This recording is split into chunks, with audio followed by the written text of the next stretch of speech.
La préparation d'un tournage comme celui de Koh Lanta, c'est une préparation de quasiment 1 an. Koh Lanta, n'oubliez pas! Bonjour, je m'appelle Julien Magne, je suis le directeur général d'Adventure Line Production et je suis aussi le producteur de Koh Lanta. Et aujourd'hui, je vais vous raconter des coulisses de l'émission.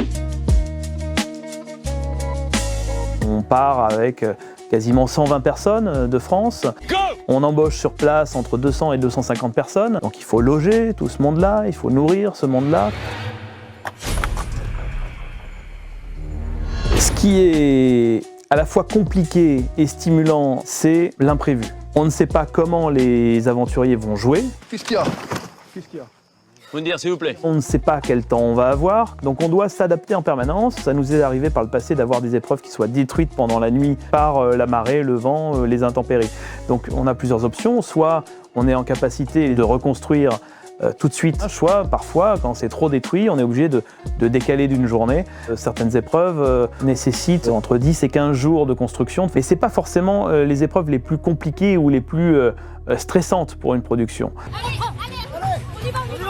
Par exemple, il y a une épreuve mythique dans Koh Lanta, c'est l'orientation, qui est l'une des épreuves les plus compliquées à régler. C'est-à-dire qu'il faut que ce soit ni trop facile, pour pas que les aventuriers se qualifient pour les poteaux en 20 minutes, mais inversement, il ne faut pas que les cachettes soient trop compliquées à trouver, parce qu'on ne peut pas passer la nuit, on ne peut pas passer des jours sur cette épreuve, il faut qu'elle soit faisable.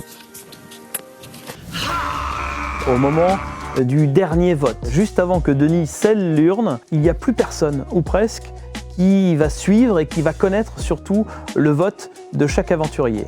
Là, on va couper le moniteur qui correspond à la caméra qui filme l'endroit du vote. Il va être basculé, ce moniteur, dans un coin de la régie où il n'y a que moi qui vais donc voir la personne voter. Pareil pour le son, tous les micros sont coupés et on va sortir donc de ce vote final avec une seule personne, le producteur, qui va être au courant de l'identité du gagnant. Et leur sentence est irrévocable. Et ça, on va le garder, ce secret, jusqu'à la finale. Alors, qui va gagner ?